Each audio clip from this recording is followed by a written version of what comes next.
and the gimmicky shit. I like the other people do it. I'm just not a gimmicky person, but I'm downloading it so I can go ahead and share videos within my lives and all that kind of crap. But this right here, got my books to read, but I think this is a lot better. So there's a number of videos I want you guys to watch. It's for educational purposes. It's them speaking. First, we're going to listen to Dr. Steve Turley, and then we're going to go from there. I want y'all to pay attention to what they're saying. Y'all know I've talked about BlackRock, Pepe, blah, blah, blah. You know, a whole lot of stuff. But I'd rather hear from the individuals with more updated stuff and see what they're saying. Oh, my beard is really coming in. Yeah, I'm letting it come all the way in, y'all. Anyway, let's get it going. Yeah, I'm downloading. Matter of fact, let me go and check some. Let me go check, make sure. Okay, here we go. So let's bring it down a little more. Bring it away. For some reason, when I go live, it's all of a sudden all much closer than what it was. This is dumb. You know what I mean? As funny as this may sound, it's not funny to me because I look at my dreams and what I'm going to be doing to some of them, and they think they're going to escape. And oh, you see my little monks, my Shaolin monks, my wine bottle. Let me get it set up right here. So I got to go over here and make sure everything's downloading just fine. And Dr. Steve Turley, hey,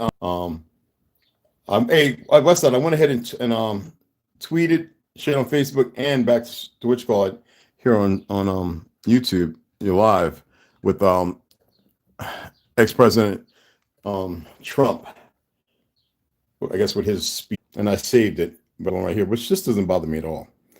Y'all see my yarmulke? Yep, that's an old yarmulke from long, long ago. But let's go ahead and see if we can set it up as best as we can here. All right.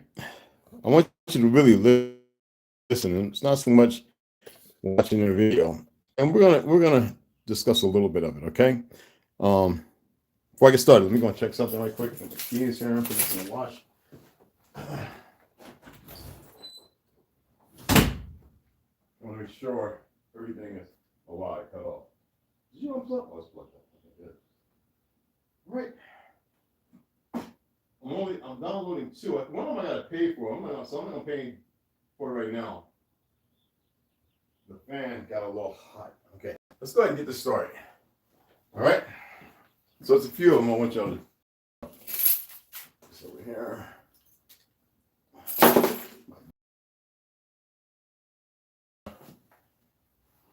What are you doing? So much, dude.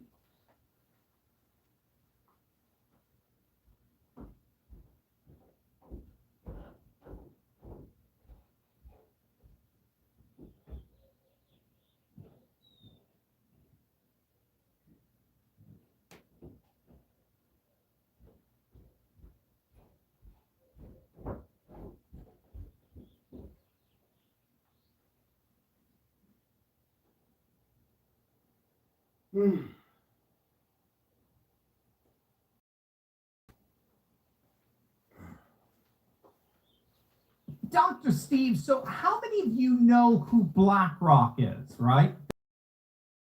Larry Fink. It's the biggest hedge fund in the world with assets of over $10 trillion. And now BlackRock is leading a movement that'll send shivers down your spine. But be assured, we're going to find out precisely why it's not going to work and why their sinister plans are all doomed to fail. Many of you may have seen the James O'Keefe bombshell hidden video revelations, the inner workings of BlackRock. They don't want to be in the news. They don't want people to talk about them. They don't want to be anywhere on the radar. Why not? I don't know, but I suspect it's probably because it's easier to do things when people aren't thinking about it. All of these financial institutions, they buy politicians. You can take this big sum of money, and then you can start to buy people. I work for a company called BlackRock. The revelations from the hidden camera expose were frankly stunning. Among the more astonishing revelations, according to this employee, you can basically buy a politician for as little as $10,000. If you want to write him a check for 10G. For my TV. Moreover, as I'm sure you guessed, The tens of billions of dollars being funneled into Ukraine Dr. are, Steve in this Trogan. guy's words, quote, good for business. Well, how could it not be, with accounting errors magically coming up with $6 billion more to share? Moreover, this guy revealed that one of the primary ways they buy off politicians is through insider trading information. That, for me, was particularly revealing. There's a little known trading secret among the experts, the insiders, right? That you always track what corporate CEOs are doing with their own company, board meeting that produced numbers for an amazing sales quarter. So there's from that surge. But of course, it works the other way. What this guy revealed on hidden camera is that BlackRock gives that kind of information to politicians before the sale. CEOs are buying as well. Not only do we get to see it in real time, but we get to piggyback on their Ross Gibbons. It's Thursday, June 29th at 3 p.m. Eastern. Ross is an insider trading genius whose recommendations have led to investment returns of over 200%. Some have hit as high as nearly 1,500%. It's going to be absolutely amazing. Free training where you and I can learn how to trade with the exact same insider knowledge as these politicians, but legally and ethically. But don't wait. Seating registration is limited. So click on that link below right now and register today, and I'll see you for an event that promises to change your life. All right, so we learned all these things, but one thing that's particularly terrifying is BlackRock's influence over Woke Inc., the wokeification of American corporations and boardrooms. In light of the recent Bud Light and Target fiasco, along with Disney and Netflix and the like, you may have wondered why so many companies are making the perplexing financial decision to promote a woke agenda that's so obviously unpopular with consumers. Well, we need look no further than the CEO of BlackRock, Larry Fink, who openly stated that companies must enforce certain behaviors and diversity standards, with compensation being impacted if these goals are not met. You now make a point of that's an investment criteria for you. Well, behaviors are going to have to change, and this is one thing we're asking companies. You have to force behaviors, and at BlackRock we are forcing behaviors. 54% of the incoming class are women. We added 4 more points in terms of diverse employment this year. And what we're doing internally is, if you don't achieve these levels of impact, your compensation could be impacted. Okay, we're doing the same. And so it's just you have to force behaviors, and if you don't force behaviors, whether it's gender or race or just any way you want to say the composition of your team, you're going to be impacted. And that's not recruiting, it is development, as Ken said. And ultimately, it's still going to take time, but I am just as much shocked as Ken is that we have not seen more opportunities, and we're going to have to force change. I mean, you heard it with your own ears. I mean, he said it himself. Essentially, BlackRock is using its massive financial political influence to pressure companies into compliance with what are called ESG standards, which stands for environmental, social, and governance policies, which function very much like a new kind of social credit system, right, comparable to the Chinese system, that's being imposed on businesses by companies like BlackRock, as well as the WEF, the World Economic Forum. In fact, ESG standards are so sinister, Elon Musk recently remarked that the S in ESG stands for satanic. And the key here, and this is the terrifying element to what Fink just said there, the key here, individual consumers face similar social scrutiny. The WEF is already talking about it, as I've talked about it in a number of videos. The Davos managerial worldview pits the obligation to solve the problems of the world, not on governments or corporations, but rather the full brunt to change the world must be borne by you, the consumer. At any Davos gathering, over and over again, you're going to hear speakers talk about creating business conditions that in effect control the choices of consumers in order to, quote, make this a better world. And as we're seeing here, BlackRock is leading the way precisely to that kind of de facto social credit system. Now, the good news in all of this is that it looks more and more likely that their plans are going to fail. And that's because ESG standards are being successfully exposed as the new woke. watch Larry Fink squirm when he was recently asked about ESG. Let me ask you about ESG. You have been a big proponent of the importance of ESG, and there's a governor in Florida, I can't remember his name, but he wasn't a big fan of that. So has your business been hurt by the state of Florida not supporting your ESG efforts? I don't use the word ESG anymore because it's been entirely weaponized.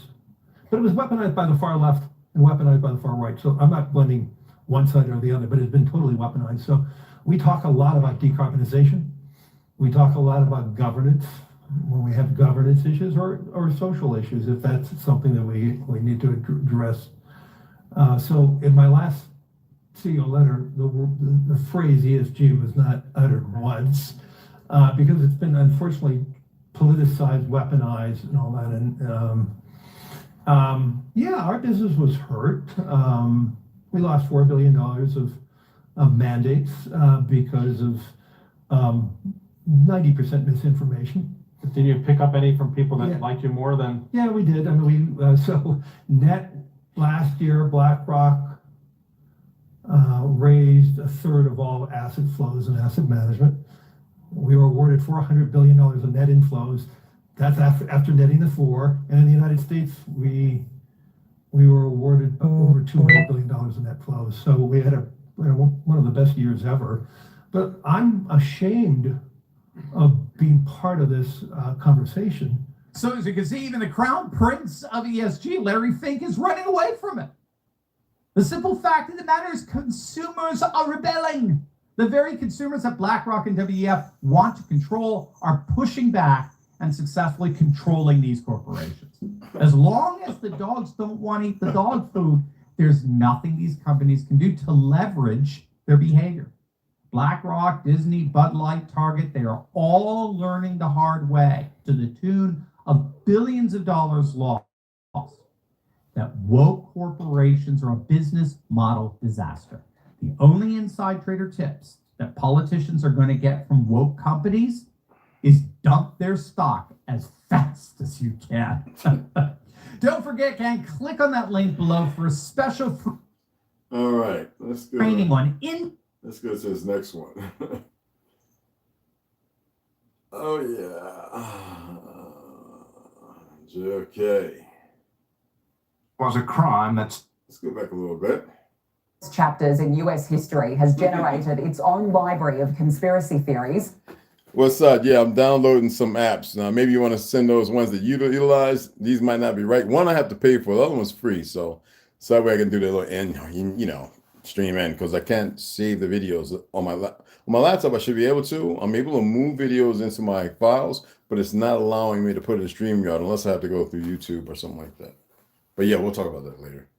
His nephew, Democrats presidential hopeful Robert Kennedy Jr., says the CIA was responsible for the murder beyond any reasonable doubt.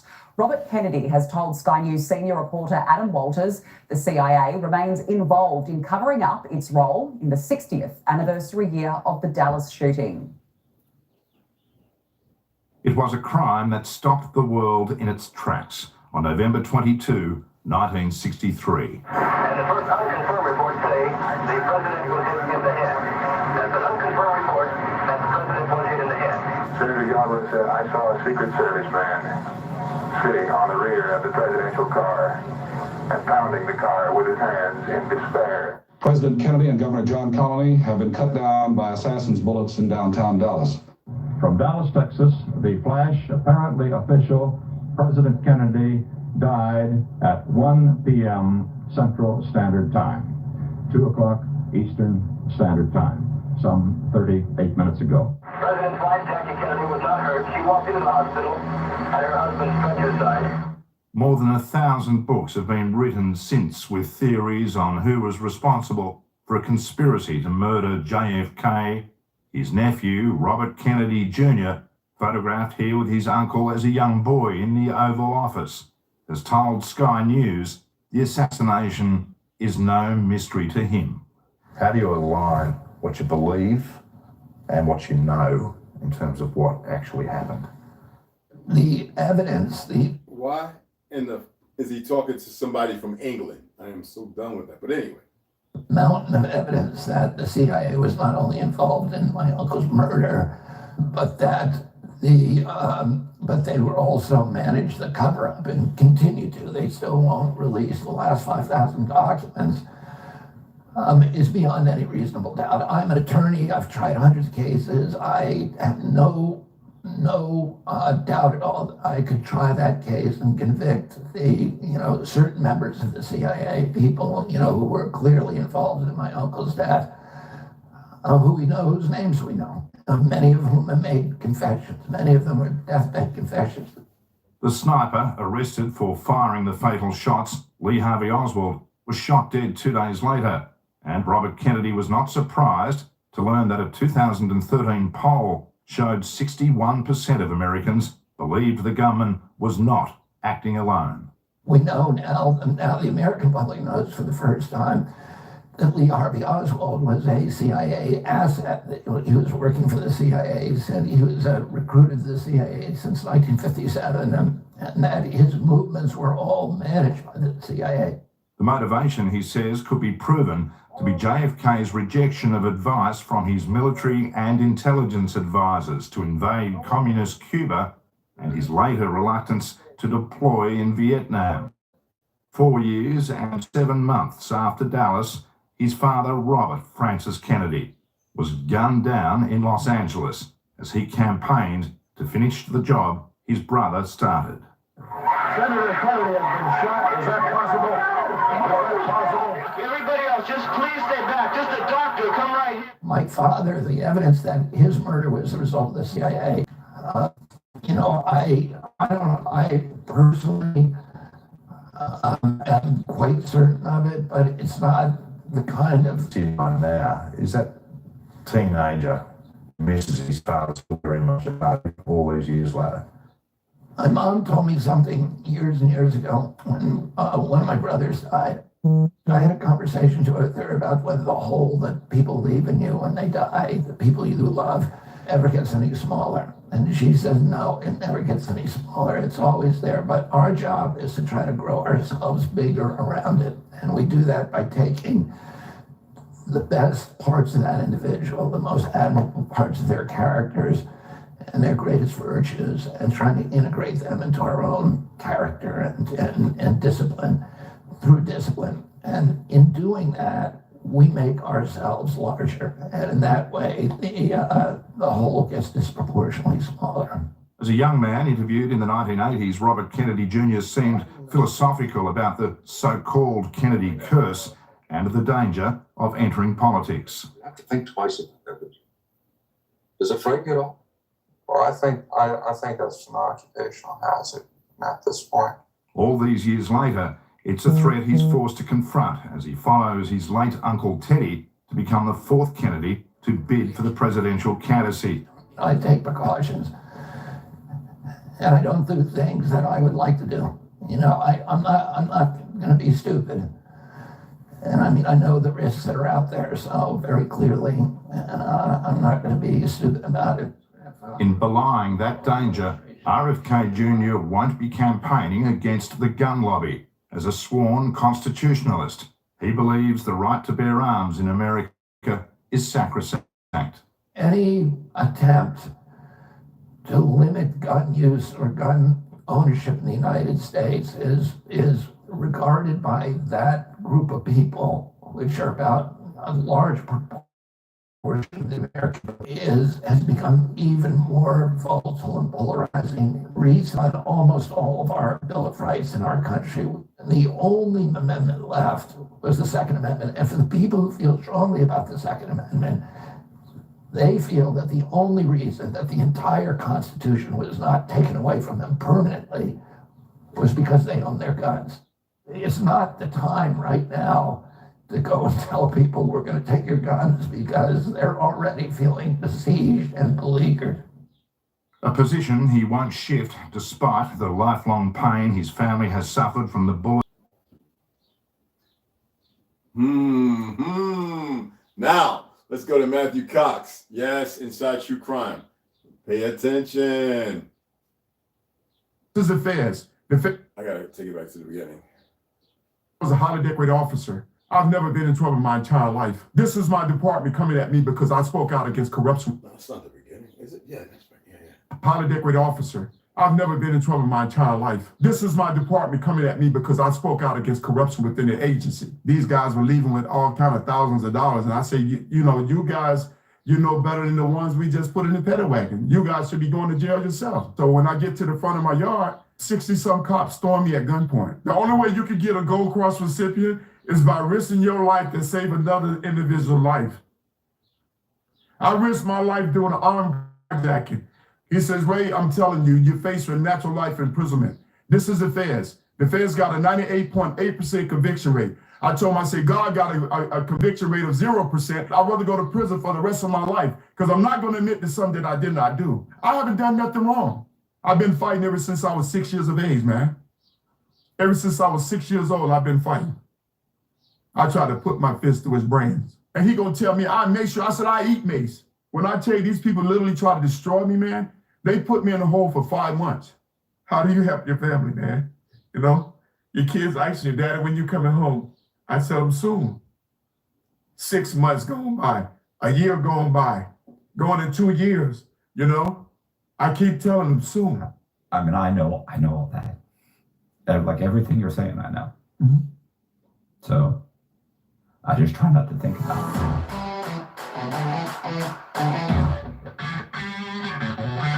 Hey, this is Matt Cox, and I am here with Raymond Hicks. And Raymond Hicks has a story. He is a former sheriff deputy. Yes. What county?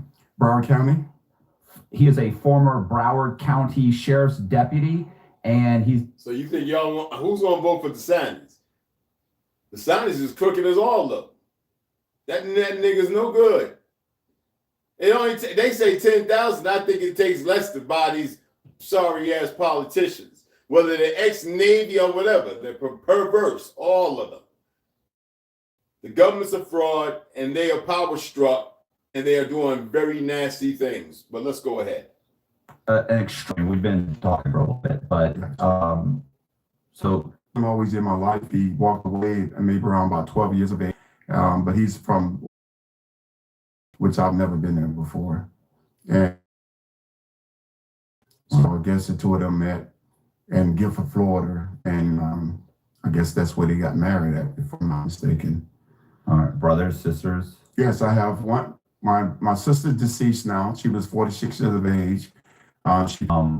Where I played football, basketball, because it led to physical altercation. You know, sometimes stabbing. I would comfortable, you know. And I always said, you know, you prison for stabbing your mom. No, my father went to prison for actually shooting one of his best friends for touching my mother's leg. That he touched my mom's leg, and my dad found out about drink and stuff like that. And him and I was best friends. So I touched her leg, and of course my dad pulled from what I was informed, a chrome 32 with a pearl handle, and he pointed the gun at his face. And when he pulled the trigger, you know, I know from being in law enforcement, he jerked the trigger, which at that particular time the bullet went past him, and he didn't hit me. He said, "I know I didn't get you that time, I'll get you this time." Yeah. So did you ever visit him in prison? No, I never went to visit my father in prison. My mom did, but I didn't. Okay. Southern State University in Georgia. In my freshman year, I was run up for the Rookie of the Year award. My sophomore year, I broke all the Russian records. He stationed her to Pascagoula, Mississippi. So when she went here, she was given a tour. I was looking at me going in my sophomore year. He said, "Man, listen, we need you here," you know. And of course, they called the master chief. We wound up in Pascagoula, Mississippi. I left college. They paid half of the rent. We paid half of the rent. I got a job working at the port car, which was a Chevette.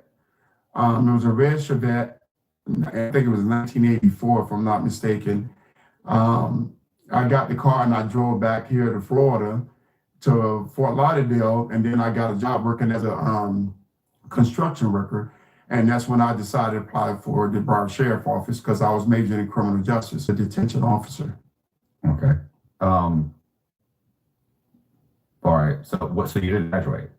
No, I didn't graduate at that particular time, but I did eventually. I went to university in 2011. Okay, so I'm sorry. So you start off as working in the jail. Yes. Right. Yes. That's where they start off. Almost everybody, though, right? Well, a lot of people don't really want to work in the jails, because number one, a lot of people's afraid to work in the jail. But me growing up the way I did, guys that I've known for many, many years had a shootout with one, Scott Israel, who was just a regular patrolman for the city of Fort Lauderdale. This is before he became sheriff for Broward County. We call him G Fresh, but his name was Gaston Akins. And of course, him and Scott had a shootout. G was selling drugs, and of course I got on him. I'm like, G, every time you turn around, the recidivism rate is constantly growing, man. You come in and out the system, man. When you're gonna change your life, you need to do something that's positive, man. And I told him, I said, look at me. I came from where you came from, but I made it. He was like, yeah, you was one of the good ones. I said, but so can you, man. What about your family? But anyway, make a long story short, after going to prison about 2 or 3 years, 3 times he went to prison. He made a decision that he came home, got a construction job, and he became a foreman. And then with Jacksonville Jaguars, his name is Marquise Aiken. So, people can change, man, and that was my whole thing. I'm working the jail to really inspire people to say, man, change your life around. Wow. I actually started working in boot camp. They sent me to special training at Fort McCullum Drill Sergeant School. I became a drill instructor for the Broward Sheriff Office, with young kids from age 15 to 35 years of age. They would send us to boot camp or regiment training. At the completion of the training, they can get probation or release, by the judge instead of going to prison. So they had to go through a 90 days regiment training. That's if they passed the class. And in 1996, I decided to go through the Crossover Academy, which was from correction to law enforcement at Palm Beach Community College in West Palm Beach. Did they ask you to go from the jail to be a part of that program, or is that something that you wanted to do? Well, they asked me to be a part of the program, the boot camp program, and certain people, they chose to go up to Fort McCullum Drill Sergeant School, and you have to be certified in order for you to work in the capacity as a drill instructor. Okay. So of course, I went up there. It was really hard, man. It was very intense. Those drill sergeants, they don't give you anything. If you get it, you're gonna earn it. Right. And they tell you. A lot of people fail. But I was one of the ones that passed. But it was extremely hard though. So you went through that, and then you went to the sheriff's office? No, I was already at the sheriff's office. That's right. I know it's all a part of the jail. The whole thing is all part of that. I'm sorry. Yes, it's all a part of the jail. Like once you come from jail, they had a boot camp program, right, where they send us these inmates, to go through a regiment training to keep them from going to prison. So they feel like this is their last chance, before we send you to prison. So from 15 years of age to 35, the judge could order them to go to boot camp, and upon successfully completing the boot camp program, then they will actually let that person out, back out on the streets. It's almost like a second chance in a sense. Right. But you only did that for so long. I did that up until 1996, and that's when I went through the Crossover Academy in Palm Beach. So I was actually a drill instructor, but I was going to school at night in Palm Beach to go from correction to law enforcement. See, I feel like you're saying law enforcement. So you mean as what? As a No, just a regular deputy. Yeah, so you can go from correction. It's called the Crossover Academy, what you call Crossover Academy. So you go from correction to the Crossover Academy in order for you to become a deputy. I was called out of the jail to work in narcotics. So since they was choosing certain individuals, who had slang and whatnot, and of course, they had me and several of the guys. They do a location. Once that informant go there, we give them the Ziploc package with the cocaine rock. There's a serial number on the package, and also the money was always marked. So we would send that informant into the location, and that informant would make the transaction with the dealer, and would come back and give us the intel in reference to who the person was they made contact with, what they were wearing and whatnot. And of course, we would move in, backup would move in and take those guys into custody. And then we would get out there and pose as undercover sellers. Okay. Yeah, because it was like when Bobby was here, he worked undercover too. And I think he didn't say he worked undercover. Did Bobby ever work undercover? I think Bobby did say he worked undercover for a short period of time, but I know he said he had informants that he used to go into like different areas or whatnot. I was just gonna say it was I interviewed a sheriff the other day. He had worked undercover, right? Do you remember the sheriff?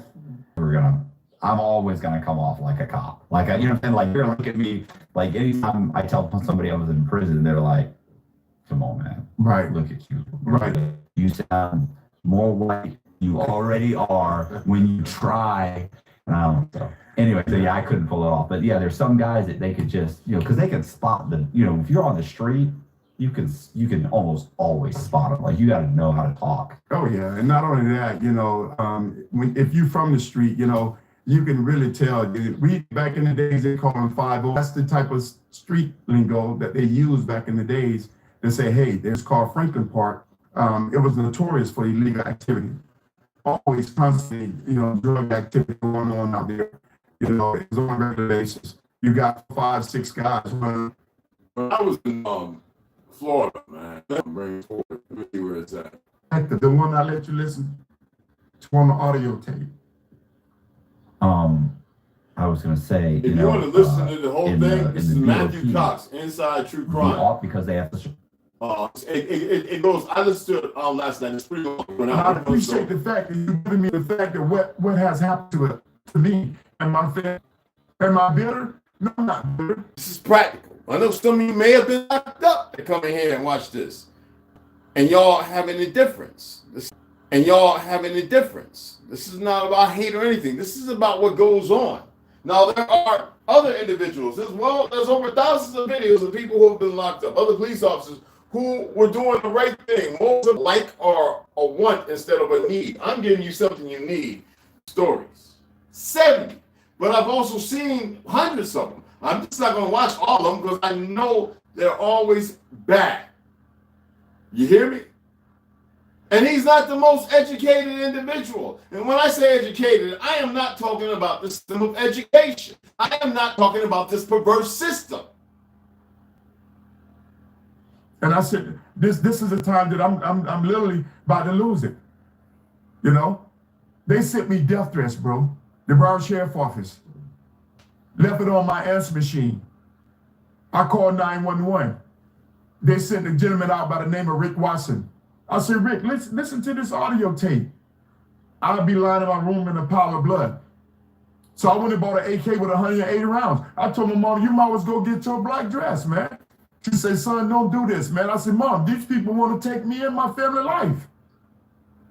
But through it all, my mom said, listen, I didn't raise you like that. But I took it back and I sold it to the same place where I got it from. You know why? Because vengeance is the Lord. It's not mine, man. And I've learned through all of this here, because I'm telling you, as a brother that love you, respect you, God has allowed me an opportunity. My credit went from almost an 800 beacon score to 400. But BSO had to give me my back pay. They had to give me my retirement. They were supposed to give me my full retirement. They were supposed to give me my job back when I was exonerated out of federal court. They told me I have a job in 2 weeks. They didn't give it back to me. But guess what? Matt, they continued with the harassment. They stormed my home a second time.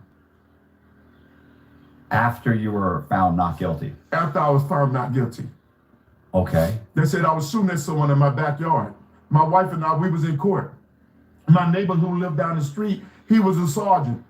He saw my wife and I in court. So of course, 60-some, 70-some cops stormed my home, had my house roped off and everything. They go in my house without a search warrant. Just violating all my constitutional civil rights. And I'm saying to myself, how? And so there I am, this black guy, he comes up and tell me, I'll put your effing hands behind your back. Did y'all hear that? This is why I want y'all to get to the meat of it. These dumb niggas. And I think some of these niggas got some damn lizard blood or all believe no wrong's gonna come to them. I tell y'all that I don't believe in religion. I say it's not because it's not based on truth or whatever. I always allude and tell y'all that it's off of our history, who we are. And because People, let me tell you something. Before these idiots came here to the old world, there was no such thing as white and black. Most of these Peckerwoods are dumb. They don't know the truth. They have been miseducated. And as far as what's been coming across the border, they're coming from 100 and something different countries. Trump said it. I always knew it, more than that actually. And they are the worst of the worst. And yet y'all sit here and you won't pay attention. You can't sit still. When in the military we have a saying about, for those who are morally subjugated and study the Constitution and the Bill of Rights, stand still. Don't fire until you see the whites of the eyes. It ain't about them shooting at you first. That's a made up, these generals and these fictional characters. Power trip, and they need human sacrifice. Y'all need to know this. I say, dude, if you put your freaking hands on me, one of us gonna leave here today. So my neighbor, who happened to be a deputy, Lisa, she come across the street. Raymond, come on, man, don't do this, man. I said, do what? I said, listen, I haven't done nothing wrong. And he gonna tell me, I make sure. I said, I eat mace. They trained me to do all kind of stuff, Matt. I was on the emergency response team. I was on field force. You know, you name it, I did it. Trust me. I went in a situation that most people would cringe. When you talk about buying and all this other crazy stuff that they had me doing, man, I never wore a wire or anything. This is the kind of stuff they had me do. It's a shame, it's a disgrace. So I take that case to trial, right? And the judge say the shooting one? The shooting, yes. What happened? I take it to trial in front of Honorable Stephen DeLuke in Deerfield. And the judge say, what a victim? We don't have a victim. Did you do a ballistic test? No. Where the bullet casing? We don't have it. He said, so where's the officer that generated this probable cause affidavit? Oh, he no longer worked for the department. So this was just harassment. I mean, that's yes, obvious. Why are you even talking? Why were you even talking in front of the fucking judge at that point? Exactly. So anyway, while I'm there handcuffed, before I get to trial, I tell my wife to go show the guy the documents. She presents the documents to the lieutenant captain, and all of a sudden, the judge said, "You mean to tell me this probable cause affidavit? He no longer worked for the department." Stayed. I was tried by the courts and I was acquitted by the judge. You know, and I know there's no judge. It's magistrate. And they're not denied. No, I'm saying that's what I'm saying is that he obviously said, okay, I'm going to deny the continuance, make you try it. I already know you have no case, and then I'll just acquit him. Yes. Like, because he could see it was bullshit. You know what I'm saying? Otherwise, he would have said, you get the continuance, and he would have given them time to try and put something together. So he's right there. So yeah, you're that's a good judge. Well, then guess what? When you ain't ready for this one, because all of a sudden I go and win the highest award in the community. I won the African American Achievers Award. I helped 25 kids accomplish their high school diploma GED. I helped my mother with the help of my wife and my oldest daughter. African American. But hey, pay attention. Helped my mom get her high school diploma at 55 years old. What I'm saying is all this stuff that you do doesn't mean a damn thing to the system. The system is not of the land. The system is not about righteousness or doing the right thing. It's called a system. Who had to drop out of school and harvest in the fields of Georgia when she was 7. I helped my brother at the age of 32. He worked for the county right now with the help of my wife and my oldest daughter. And all of a sudden, I win this prestigious award. Don't take my word. Go to AfricanAmericanAchievers.com and type in 2004. You're going to see Raymond Hicks there. Now, anybody with common sense knows that those in the higher positions know exactly who he may be. But you can see in him, he's like the actor that passed away that worked for the city in Green Mile. That is what it seems like. Yes, boss. You know what I'm saying? Who's gifted and talented, but the education system makes them dumb. A philanthropist, Mr. Jim Moran, who was a Southeast Toyota distributor, was the one that actually gave this award to blacks who goes out within the community to make a difference. And I was one of them. And I won this award. Well, guess what? The Broward Sheriff Office stormed my home a third time. This time they were looking to kill me. But they had to kill my daughter and my son. My daughter was 18 years of age and my son was 4 years of age. And they come there and they tell me they have a warrant for my arrest again. I said, warrant for my arrest for what? Oh, we can't. I said, here you guys go again with the same BS telling me about you can't tell me what you got a warrant for, but you at my house? So all of a sudden, I said, but you got a job to do. So I'm trying to get my arms in back of me, and I was bigger than what I am now, so I couldn't get my arms in back of me. So this dude named Robert Crumb, who worked drug task force, he told the sergeant, he said, we're gonna need a double set of cuffs. So the Caucasian sergeant, he said, man, F that, put the effing cuffs on him like I told you. So two of them got into a verbal confrontation that literally almost led to a physical altercation there in my yard. He said, man, the man can't get his arm behind him. And then all of a sudden he said, go get the shackles. I said, what's the purpose of the shackles, Sarge? Oh, Ray, you're a 5 deputies waiting on me in the salad port with black gloves on. Come over. So he said, man, I stay here, and because I had a temp out of this world, Matt. I had when I took all this, I went to civil course where I lost my nut there and hit the sergeant and knocked him out, and he put me and literally knocked me out. And I had 2 cats on my hand. I said to myself, this is crazy, man. You know, and child abuse. My wife would tell you, I ain't never put my hands on my own kids. I ain't never touched nobody's child. So he said, you know what, State? He went and told the sergeant, right, in booking, and the sergeant said, well, this was done administratively. Well, what does that mean? I heard that Ricky Clark, the same black guy when I was first arrested, who came to my house and patted me on my shoulder. Right. Well, he was working for the Child Protective Services, right? And they said that I patted a Caucasian female cadet in boot camp. Well, they found out that I never touched no female cadet boot camp. It was a female named Eleanor Smith. She was the one who patted the female, and it was smoking, but they tried to say it was me. But the young lady said, no, that drill instructor Hitz never patted me. And they found out that it was Eleanor Smith. But it was the Broward Sheriff Office trying to get some type of charge on me, because the reason why they was doing that, Matt, is because they're trying to justify all these different things that they've done to me, man, and my family. So, all right, so what happened with that case? The prosecutor did a thorough investigation. She threw the case out, no process. Bro, you tell me you don't live in Broward County anymore. I do live in Broward. Where I'm going? I mean, no. They got it out for you. Well, I mean, that's their prerogative. But I'm not going nowhere. How long ago was this last one? That was 2005, if I'm not mistaken. Okay. And then they came back again. They sent the SWAT team to my house in 2013. Had me Baker acted because I campaigned for one of the sheriff, and he promised to give me a job. They give me a job. We got into an argument. Next thing you know, I got red dots everywhere, man. So you were arrested that time too? No, they had me Baker acted. But then the judge, when I began to tell the judge everything I'm conveying to you and Mr. Colby, listen, the doctor said, oh my God. He said, man, listen, the case, they said they have never seen the SWAT team bring anybody in, Baker act anybody ever before. And furthermore, I shouldn't even be here. And they ruled, and they had to give me all my gun license and everything.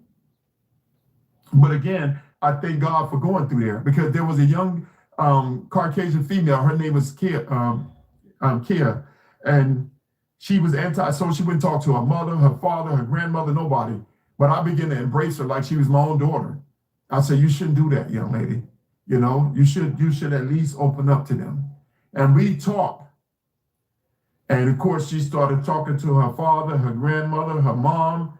There was a young Haitian girl who was eating her own feces. And I said, you can't do that. And I began to show her how to eat the cereals and everything else that they was given. And the medical staff says, where do you come from? Here you are a patient. I said, I'm not a patient. I'm just passing through. So man, listen, I just want to thank you and Kobe, for allowing me an opportunity to travel up here to Tampa, man, to be in your home and be on this podcast to speak about all the things that happened to me. Now, how many other people do you think this has happened to? Now, I'm just asking you, how many people do you believe this has happened to? Experience of living in the United States. The U.S. government has managed to classify more than 1 billion so-called public documents. So at this point, we can't possibly know what our leaders are doing. We're not allowed to know. But the people in charge won't acknowledge that. Everything's fine, they scream. Stop noticing. But it's also pretty close to the experience of living in the United States at the moment. All around you, things seem to be fraying and getting worse. Your gut tells you there's something very bad going on, and all the evidence suggests that there is. One of the hallmarks of people who are telling the truth, in case you're wondering how to tell the difference, is that people who are telling the truth are calm. They don't wave their hands around and make wild accusations. They don't need to do that. It's enough to say what they know. And if honest people turn out to be wrong about something they have claimed, they'll admit it. They don't double down on false. They made a mistake, and that's okay. It's not like they're claiming to be God. Liars behave differently. Liars are touchy, sometimes to the point of hysteria. They're hiding something. That's the whole point of lying. And they're worried you're going to find out what it is. Liars are fragile because over time, lying makes you weak and afraid. It has the same effect on countries, by the way. We're living through one of those clarifying moments, which actually we're thankful for, where we're learning exactly who the liars are. You often hear people say the news is full of lies, but most of the time that's not exactly right. Much of what you see on television or read the New York Times is in fact true in the literal sense. It could pass one of the media's own fact checks. Lawyers would be willing to sign off on it. In fact, they may have. But that doesn't make it true. It's not true. At the most basic level, the news you consume is a lie of the stealthiest and most insidious kind. Facts have been withheld on purpose, along with proportion and perspective. You are being manipulated. How does that work? Let's see. If I tell you that a man has been unjustly arrested for armed robbery, that is not, strictly speaking, a lie. He may have been framed. At this point, there's been no trial, so no one can really say. But if I don't mention the fact that the same man has been arrested for the same crime 6 times before, am I really informing you? No, I'm not. I'm misleading you. And that's what the news media are doing in every story that matters, every day of the week, every week of the year. What's it like to work in a system like that? After more than 30 years in the middle of it, we could tell you stories. The best you can hope for in the news business at this point is the freedom to tell the fullest truth that you can. But there are always limits. And you know that if you bump up against those limits often enough, you will be fired for it. That's not a guess, it's guaranteed. Every person who works in English language media understands that. The rule of what you can't say defines everything. It's filthy, really, and it's utterly corrupting. You can't have a free society if people aren't allowed to say what they think is true. Speech is the fundamental prerequisite for democracy. That's why it's enshrined in the first of our constitutional amendments. This morning, it looks like somebody blew up the Kakhovka Dam in southern Ukraine. The rushing wall of water wiped out entire villages, destroyed a critical hydropower plant. So if this was intentional, it was not a military tactic, it was an act of... The question is, who did it? Well, let's see. The Kakhovka Dam was effectively Russian. It was built by the Russian government. It currently sits in Russian-controlled territory. The dam's reservoir supplies water to Crimea, which has been, for the last 240 years, home of the Russian Black Sea Fleet. Blowing up the dam may be bad for Ukraine, but it hurts Russia more. And for precisely that reason, the Ukrainian government has considered destroying it. In December, the Washington Post quoted a Ukrainian general saying his men had fired American-made rockets at the dam's floodgate as a test strike. So really, once the facts start coming in, it becomes much less of a mystery what might have happened to the dam. Any fair person would conclude that the Ukrainians probably blew it up, just as you would assume they blew up Nord Stream, the Russian natural gas pipeline, last fall. And in fact, the Ukrainians did do that, as we now know. It's not like Vladimir Putin is anxious to wage war on himself. Oh, but that's where you're wrong, Mr. and Mrs. Cable News consumer. Vladimir Putin is exactly that sort of man, the sort of man who, in order to annoy you. We know this from the American media, which wasted no time this morning in accusing the Russians of sabotaging their own infrastructure. Bill Kristol, the man who once told us that Saddam Hussein was responsible for 9/11, immediately denounced Putin as and even more savagely compared him to Donald Trump. The rest of the pundit class made similar, clearly coordinated noises. Putin did it! Putin did it! And their reasoning was simple. Putin is evil, and evil people do evil things purely for the dark joy of being evil. In the Sounds like the war machine.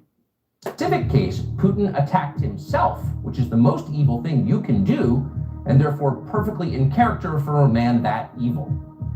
That was their explanation. No one who's paid to cover these things seemed to entertain even the possibility it could have been Ukrainians who did it. No chance of that. Ukraine, as you may have heard, is led by a man called Zelensky. And we can say for a certain fact that he was not involved. He couldn't have been. Zelensky is too decent.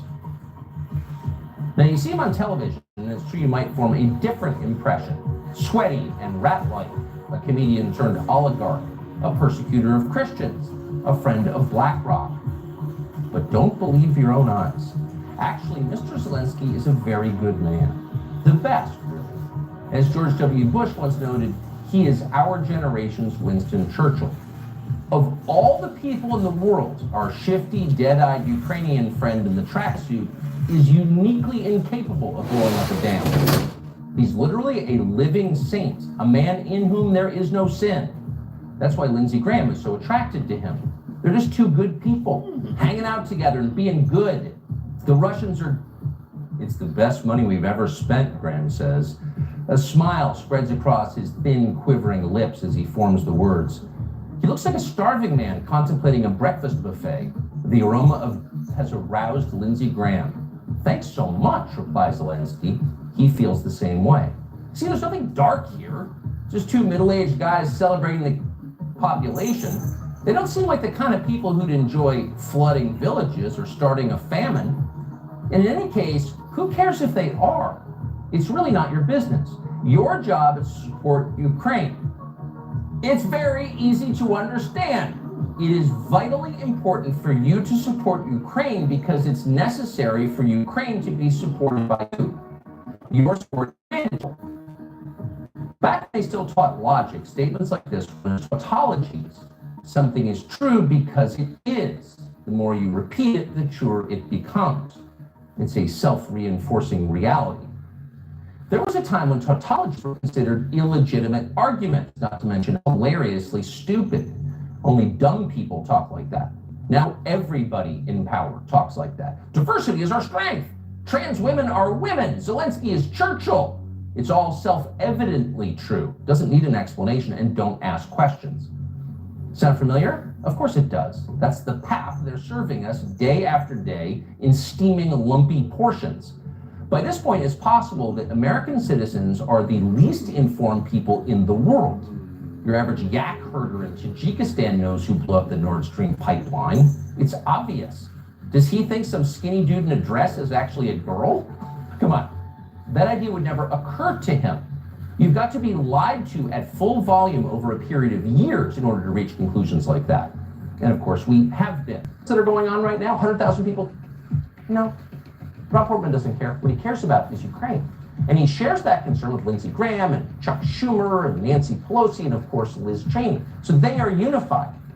But what's so interesting, if this is such a unifying moment, then why was their first instinct to denounce fellow Americans as traitors and call for them to be imprisoned? Really unified? They don't care about Ukraine, a lot of these people, any more than they cared about George Floyd. Exactly. They use tragedy, the tragic and... Exactly. Nor anybody else do they care about. Everybody in politics, they have brought their own people and family members in. Have y'all noticed that? And the people who have been at these ritzy Original Lone Wolf can tell you about Chicago's, all that. Individuals can tell you about Texas and California. We have people who tell you about Arizona politicians. Now, there are a few good ones, but they have to walk a very thin line. And you're seeing some of them. But those who have been bought and paid for, well, if they don't bow out, and we've seen some retire, step down, get out of politics. But you never hear the BlackRock media or the war machine, the militarized war machine, to which is by a say anything about it. Let me go ahead here. This right here is Elon Musk Live. As you can see, I'm not subscribed. People send me stuff because I talk. See, I'm not subscribed to this channel. I'm not gonna like on it. Like the other channels. I mean, maybe one of them I am subscribed because I like the information. But let's go ahead and get some music going. And you know, I have friends who are ex-Marines. I have a friend who was actually worked for the KGB. I can't say his name. He contracts. You know, I have two Ashkenazi uncles who I stay in contact with on a regular. Man, oh boy, and a few other things that I really not at liberal to say on here. I have some Chinese associates who convey in the fact that they believe that Americans have really become stupid, and they say it's funny because it's well known by the majority of us that, and they don't say black to me anymore, but it says it's well known that the blacks are the most intelligent. They believe us to be the smartest people here on this soil. Sadly, that's not always the case because a lot of our sisters are twerking. Some are older and they're still conflicted and confused. A lot of brothers, you know, thug loving. For those who watch, you know, I always do the Uncle Ruckus voice and stuff like that. But the Boondocks, I mean, there's a lot of things going on. This is far from the we are Indian, but it is about us. I was telling somebody that white and black was never really utilized until they came here. And most of the people here, and I'm not surprised at a lot of the Spaniards either, who utilize this brown, black, and y'all, I'm like, what are y'all talking about? Y'all know nothing of, nobody knows anything of the whole world. And the first thing I tell them is, so when did they start using race and color? Y'all took the medicine wheel, which has nothing to do with people. They took that and perverted it, the Mongols. And then niggas who come along wanting to belong, straightening their hair and putting these long braids and crap into it, followed suit. That's like when Tasha Z was saying, no hate to her, when she was sitting there talking about, oh yeah, we always had the two-spirit. No, we did not. We controlled spirits of a sort long ago when our people got to live almost about maybe 1,000, maybe even longer. And I know that people have a hard time listening or believing in these things, but these things are based upon facts, well hidden. The machine doesn't want you to know who you are. Now I'm showing you all this because the brother who reminds me of, I can't remember his name. It's on my tablet. I'm not going to open it up. Who passed away some years ago, who played Green Mile and a few other movies, played the big, strong, melanated, or in this society, black, with special gifts and talents, who was executed, who didn't hurt nobody, innocent. And the reason why I show that, because he talked about his education, what he's accomplished, what he's done, not knowing those were his natural gifts based upon order. A good person who got into the system to make a better life, to earn a wage, and to be taken down by the very ignorance that is on our soil. Not all, there's a lot more woken up, but there's still a majority of pale skins who are stupid. They are the minority on earth. In America, they're the minority. The reason why they created this white facet was to create a white superiority, to which they're far from, and they use it on our soil. Now, you would believe, because of Hollywood and the narrative being painted by the war machine and these fake tacticians that are in the media, and Hollywood, we are not the minority, people. Now, again, I know people say, well, you could pass for this. Man, stop it. The reality is you're not black. You're not African American. There are not some Africans in their ignorance of being educated believe because they're born here and they're from over there that they're African Americans. I'm like, well, okay, you can claim 2 continents. But most of the melanated people will always hear, and there's enough. There's more, by 100-fold, more information that shows you and tells you who you are.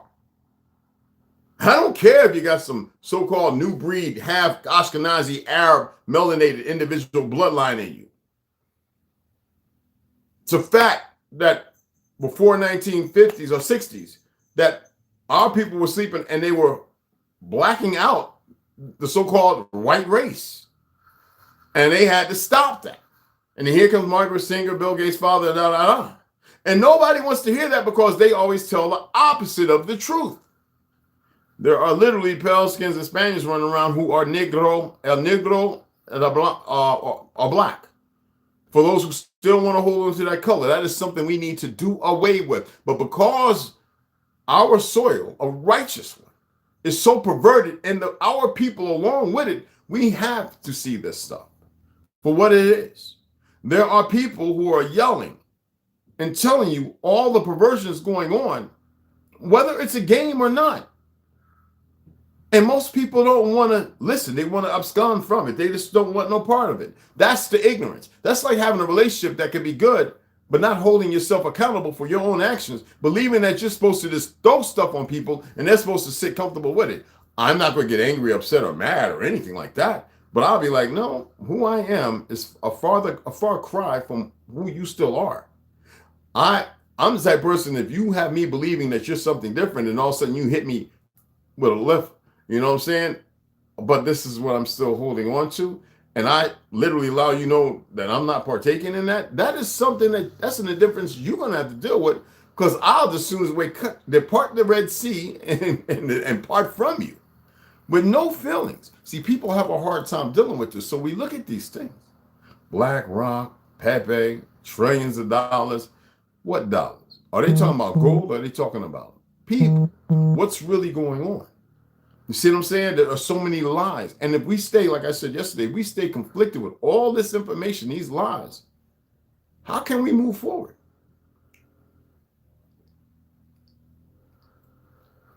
Ginger water and lemon. How can we move forward? There's just no way. Unless you are actually willing to say, enough of the BS. I'm going to go in this direction because this is the direction I need to go in. I got some linguine and some seafood I'm ready to dig into, but I wanted to read something right quick. If it's all right with you guys. I said we're going to read an original history of ancient America. I'm going to go right into Arthur Koestler, 13th Tribe. No, we're going to get into that. No, there's plenty of other books we have to get back into too, because I recognize what is of importance. The story, the dynamics of how, possibly the how, and here with how something became or it was established. You dig what I'm saying? So let me go ahead and read this. Arthur Koestler, the 13th Tribe. Actually, I have another book that's kind of on the same, it's a newer one, but one day we'll get to that. A further source of confusion is the extreme difficulty of separating hereditary characteristics from those shaped by the social background and other factors in the environment. We have come across this problem when discussing bodily stature as an alleged racial criterion. But the influence of social factors and physiognomy, conduct, speech, gesture, and costume works in subtler and more complex ways in assembling the Jewish identity. Clothing plus coiffure is the most obvious of these factors. Fit out anybody with long corkscrew side locks, skull cap, broad rimmed black hat, and long black kaftan, and you recognize at a glance the Orthodox Jewish type. Whatever his nostrility is, he will look Jewish. There are other less drastic indicators among the sartorial preferences of certain types of Jews of certain social classes, combined with accents and mannerisms of speech, gesture, and social behavior. It may be a welcome diversion to get away for a moment from the Jews, and listen to a French writer describing how his compatriots can tell an Englishman at a glance. Michael Lettis, apart from being an eminent writer, is director of research at the Centre National de la Recherche Scientifique and staff member of the Musée de la Homme. And this is what he writes. It is absurd to talk about an English race, or even to regard the English as being of the Nordic race. In point of fact, history is that, like all the people of Europe, the English people has become what it is through successive contributions of different peoples. England is a Celtic country, partially colonized by successive waves of Saxons, Danes, and Normans from France, with some addition of Roman stock from the age of Julius Caesar onwards. What was it before Julius? Now, moreover, while an Englishman can be identified by his way of dressing or even by his behavior, it is impossible to tell that he is an Englishman merely from his physical appearance. Among the English, as among other Europeans, there are both fair people and dark, tall men and short, fair men and dark, tall men and short.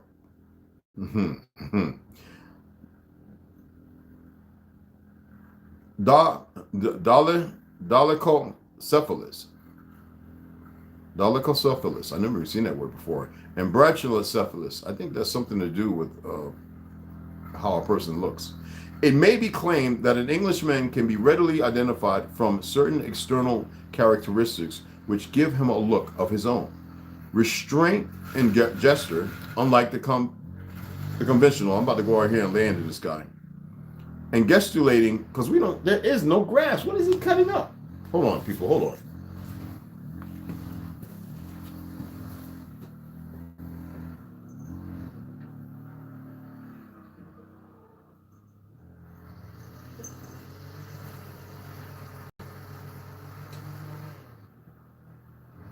Oh, weeds. Okay, weeds.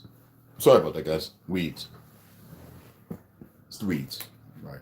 I can dig that. And they're not weeds, but, you know, it is what it is. Okay. Let me get back to where I was at.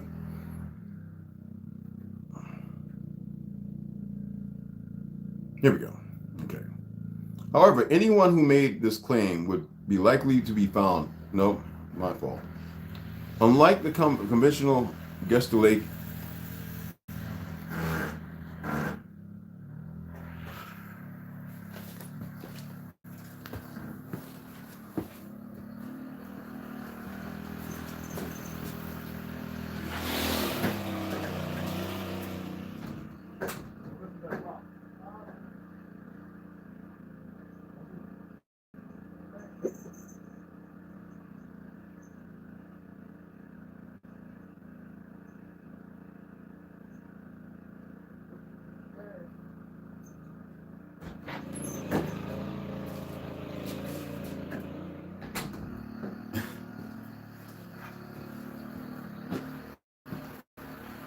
he's out there touching something he's not supposed to touch.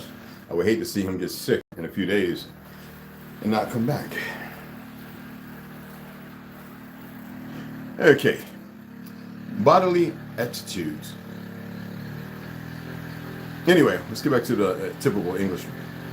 Unlike the conventional gesticulating Southerner, gait and facial expression, all expressing what is usually included under the rather vague term of phlegm.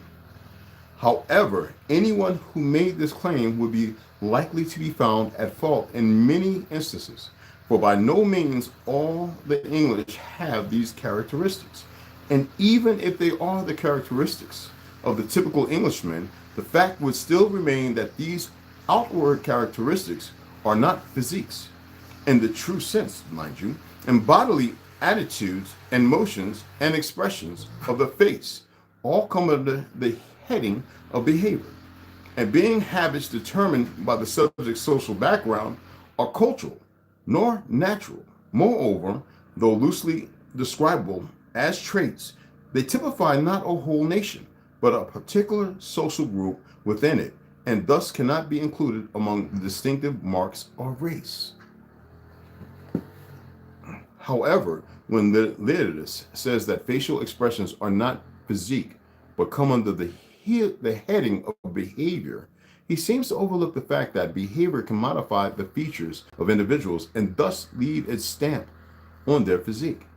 One only has to think of certain typical traits in the physiognomies of aging ham actors, of priests living in celibacy, of career soldiers, convicts serving long sentences, sailors, farmers, and so on. You start to take on the moniker of this. They're like traits. You actually start picking these things up, and you can see them. Like when I'm moving about, even the old veteran, for some reason, I can recognize a person that was vet, as long as they served and did some serious time. Their way of life affects even longshoremen, merchant marines. I know when I see a merchant marine, you would think that they're like anybody else. No, there's a whole different attitude, a whole different way of speaking. Anyway, their way of life affects not only their facial expressions, but also their physical features, thus giving the mistaken impression that these traits are of a hereditary or racial origin. If I may add a personal observation, I frequently met on visits to the United States Central European friends of my youth who immigrated before World War II, and whom I had not seen for some 30 or 40 years. Each time I was astonished to find that they not only dressed, spoke, ate, and behaved like Americans, but had acquired an American physiognomy. And I am unable to describe the change, except that it has something to do with a broadening of the jaw and a certain look in and around the eyes. An anthropologist friend attributed the former to the increased use of the jaw musculature in American enunciations, and the look as a reflection of the rat race and the resulting propensity for duodenal ulcers. I was pleased to discover that this was not due to my imagination playing tricks, for Fishburne, writing in 1910, made a similar observation. The cast of countenance changes very easily under a change of social environment. I have noted such a rapid change among immigrants to the United States. The new physiognomy is best noted when some of these immigrants return to their native homes. This fact offers excellent proof that the social elements in which a man moves exercise a profound influence on his physical features. Now, the proverbial melting pot seems to be producing an American physiognomy, a more or less standardized phenotype emerging from a wide variety of genotypes. Even the purebred Chinese and Japanese of the States seem to be affected by the process to some extent. This is a fact. At any rate, one can often recognize an American face at a glance, regardless of dress and speech, and regardless of its owner's Italian, Polish, or German ancestry. Whoa. Emerson wrote in his essay, English Traits, every religious sect has its physiognomy. And the Methodists, have acquired a face, the Quakers a face, the nuns a face. Englishmen will point out a dissenter by his manners, and trades and professions carve their own lines in faces and forms. Whenever I'm around construction workers, they all have this mannerism and this certain look about them. And I know y'all know what I'm talking about. It's like when I'm dealing with retail. Anytime I'm walking around in Flagstaff, I'm like, yeah, she works at Target, she works at Walmart, all vice versa. It's the mannerism, the way the articulation and the gesturation, and you could just tell. You know what I mean? In any discussion of the biological and social inheritance of the Jews, the shadow of the ghetto must loom large. The Jews of Europe and America, and even of North Africa, are children of the ghetto, at no more than 4 or 5 generations removed. Whatever their geographical origin within the ghetto walls, they lived everywhere in more or less the same milieu, subjected for several centuries to the same formative or deformative influences. From the geneticist's point of view, we can distinguish 3 such major influences: inbreeding, genetic drift, and selection. Inbreeding may have played at a different period as large a part in Jewish racial history as its opposite, hybridization. From biblical times to the era of enforced segregation, and again in modern times, miscegenations was the dominant trend. In between, there stretched 3 to 5 centuries, according to country, of isolation and England, both in the strict sense of consanguineous marriages and in the broader sense of endogamy within a small segregated group. Inbreeding carries the danger of bringing deleterious recessive genes and together and allowing them to take effect.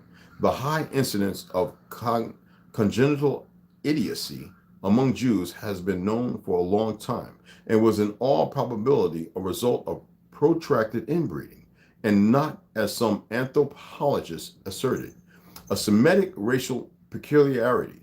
Mental and physical malformations are conspicuously frequent in remote alpine villages, where most of the tombstones in the churchyard show one of a half dozen family names. There are no Cohens or Levis amongst them. God damn. But inbreeding may also produce champion race horses through favorable gene combinations. Perhaps it contributed to the production of both cretins and geniuses among the children of the ghetto. It reminds one of Cem Wiseman's dictum: the Jews are like other people, only more so, but genetics has little information to offer in this field. Another process which may have profoundly affected the people in the ghetto is genetic drift, also known as the Sowell-Wright effect.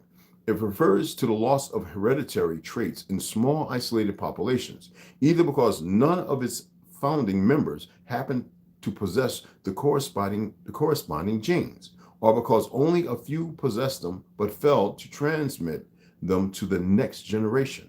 And genetic drift can thus produce considerable transformations in the hereditary characteristics of small communities. God damn. What the? That's some mad scientist type shit. Excuse my language. Man, I got a mark. What the hell? I didn't read that. I must have skipped over that part. Yeah, some of these words I looked at before. I don't even feel like going in to be able to. We can get to that. If you all want to know, I can go back and we can convey all those. I wanted to read that because now y'all remember when I was reading about in the 6th century, the 5th,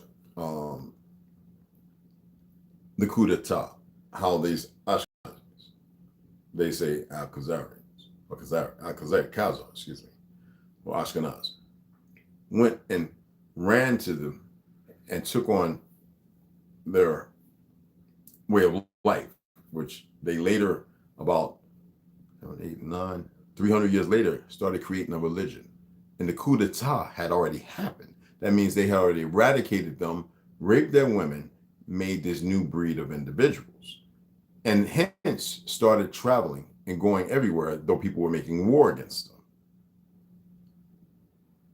Now, if there's an enemy in the world who detests us and loves to experiment and mess with certain individuals, wouldn't you go to the least desirable, the pain, the ills of the earth? How do you think they got in the position where they're at? When you think about Charles Schwab, the fact that he comes from a Nazi background, yet he is an Ashkenaz. George Soros, an Ashkenaz. BlackRock, Pepe, though it's a Spanish name, he's an Ashkenaz. They have set themselves up all over the place, and nobody's paying attention to that. When we get into the Pale Horse, we're going to go back and read a chapter where it talks about certain individuals in certain positions within the military. They're all Ashkenaz. How did they do that? The fact that all of these presidents and politicians, and Hillary Clinton and the media, Wolf Blitzer and all of them, are all related. And nobody's been paying attention. But you want to know the ills of the earth, why these things are going on, why so many pale skins run around so ignorant, and so many Negroes in the last 3 decades 3.5 decades have become the worst compared to where we come from, where I come from. Betrayed by elders, not all. When I say that, you must remember, it's just like now. There's bad vegetables and there's bad meat in the pot where you actually have good. And what happens when you got bad meat with good meat? The bad meat, for some reason, is putrid, it stinks, it's nasty. So how can you recognize the good vegetables and meat? That's like if you go and buy a salad. Why is that all the time when you buy a salad now, it won't last as long? Because they're putting grass in your salads, whether it's bag of plastic that's already getting the PBA and PBS, okay? Have any of y'all ever noticed when you buy your salad, if you look, for those who like to wash this stuff off, regardless of being saying wash them ready to go, don't trust that. You ever notice this grass piece? And that grass, what does it do to those vegetables, those crustaceans? It makes them rot faster. There's something going on and it's not good. And yet it's people who are speaking up. I mean, even here, the next one he has, Tucker Carlson, says he doesn't feel safe. Now, is it a game or is it them saying, let's give them a little something? We know we're going to blow the world up. It doesn't matter. We're going to break dams. We're going to flood places. We're going to ignite thermobaric bombs in the ocean. We're going to make 100, 200 foot, 400 foot waves. We're going to drop bombs, meteorite. You know what meteorite means. This coming out of the sky can be considered a meteorite. Are y'all aware of that? I know they've conditioned everybody to believe that it's a stone coming from some asteroid belt or some planet. Please. Nada. Weapons, re-entering, coming down. If it doesn't make a whistle, it's coming from a higher place and it's got a little flame on it because of, depending on the altitude of it coming, or you can't see it. Can be considered anything. Okay? This can be considered a meteorite. Boom! Hole in the head, you're dead. 10,000 feet dropped out of the sky. Have y'all ever looked at some of the things with the big chunks of ice falling down, the hailstorms that have killed people? The fact that they're generating clouds, they don't want the sun to come through. That's why I say when the sun's out there, go out there and get it. But they're also spraying chemicals. They need people here. This is how perverse. They need people here docile. They need you complacent. And yet there are people sharing their stories of what's going on, and there are people walking around with costumes on who mean you no good. And those are the people they want to keep in the positions they're in. If there's they're going to lock up the most heinous, because people are going to be sitting there going, what the, and people are going to pick up arms. There are people fighting back and you never hear about it. There are cops have been, a lot of things you just don't hear about. But there are those even in the system who become perverted and they believe they make it of them against us when it's not even about that. I mean, I have enough people that know that, yeah, if something's happening because, I will help anybody. You know what I'm saying? And that's just because of who I am. Does it mean that I'm brainwashed? No, it just means that there are times when there are some bad people and they have to be taken down. But then you get into the what's the factor? You don't know if they're innocent, right? Better to be judged by 12 than carried by 6.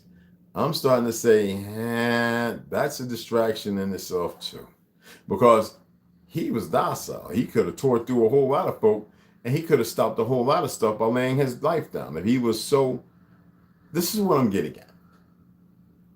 If he was such a protector, and those people were coming with bad intentions, and they were grafting people in to partake in this, that way they'll go on and do the same thing to other families, wouldn't it be better for him to take down 5 or 6 or 10 of them with his weapons and to lay his life down, maybe survive, and then somebody else say, oh, we're going to do the same thing and stop this shit at the corporate level, because they would have been like, hope we got to change up, because we got to bring in the National Guard. Now, what if people start fighting the National Guard, but you have family members, so you bring certain individuals in from a different place, which was happening in the 60s. They just aren't going to tell you that in the 70s. Okay? But now they have foreigners. They literally have individuals they're going to allow in liberal states to become police officers who are not citizens. You can't make this stuff up, people. And y'all still feel safe. I like the fact that y'all are very intuitive and that y'all feel safe with this foolishness going on. Anyway, I've been on here pretty long. It wasn't a podcast. I just want y'all to see that. Oh, there's like, you can see there's a whole bunch of them down there. I could have played for like 3 or 4 hours. Those are monetized. I just wanted to share little bits and pieces here and there. I actually have this one on here that I really want y'all to see. I might save it for another time. And that's Jim Chevelle, the guy that played Jesus, ex-Navy SEAL who rescues children. And then Mel Gibson. That one right there. Boy, that one right there blew my mind. And that's a good one. The Mel Gibson one is really a good one. I might play that one. I'm going to download this stuff. And if I can do it, the podcast, and bring a few of these in, just to let y'all see. Now, a lot of them could be acts of the worst kind. That's why I say it's important to get into yourself. I'm not going to sit here and be the, the spoiler alert. You know what I'm saying? You all have to think for yourselves. That's just what needs to happen. You need to elevate. You need to ground. You need to meditate. You need to bring some clarity and tap back into your clairvoyance. You need to listen to your voices and know that you're not paranoid or crazy. You need to allow yourself to dream. Because dreaming is more than what you think it is. Okay? I appreciate y'all taking the time. I don't know if anybody donated or anything, but hey, I appreciate y'all. It's nothing but love. I am sore. I just hit my chest. My chest is sore than a mofo. It is sore from all these push-ups I've been doing. God dog. And dumbbell presses. Oh, man. Anyway, and then I've been doing the 5 and 10 pound punching jabs. Oh, good gracious. Let me get off of here. And again, appreciate y'all. I truly do. Beloved sisters, brothers, I'm going to shout out. I don't know who came in or whatever. I know a lot of y'all have a lot to say, but we have the time here. And let me get my finger from over the camera and see what we got here. Hey, Rondo, what's going on, beloved? West Side. Stream all fuzzy. Got to get on your computer. It was, that sucks. Was it that bad all the way through? It's not the computer, West Side. It's them. Yes, thank you. Fuck them ninjas. Yep. But I don't want to say that no more. That's what it is. It feels like a lot of domestic violence happening in Turtle Islanders. Yes, it does, Hospital. It definitely does. Peace and love, brother. Yes, but it's probably over. Everybody's stuff is being affected some way. Hey, Gray Wolf, some way or another. It's just what they're doing. It's, like I said, the CIA has a group of individuals. They have a different frequency. And there's more and more of them out there now. And they're making sure that they could communicate with them and you cannot get on their frequencies. And that frequency is very disruptive. You dig what I'm saying? It's desperate today, yeah. Hey, humble French peace, beloved. Max V, what's going on? What's going on? Once again, there are a lot of foreigners here in my state of North Carolina. I know, and it's crazy. That's why you gotta get out in them woods and learn them backwoods again. Get out there with a couple of pickaxes and some shovels with some homies and get by a big mountain, at least if you're a couple thousand feet up, and start, you know what I'm saying? Dig in. Be armed, have a team of 12, get your food and your water. Get to a rock. You ain't got a dynamite. Dig, work. The Vietnamese weren't using dynamite. They was digging all up miles upon miles, hundreds of miles, all up under the land. You know what I'm saying?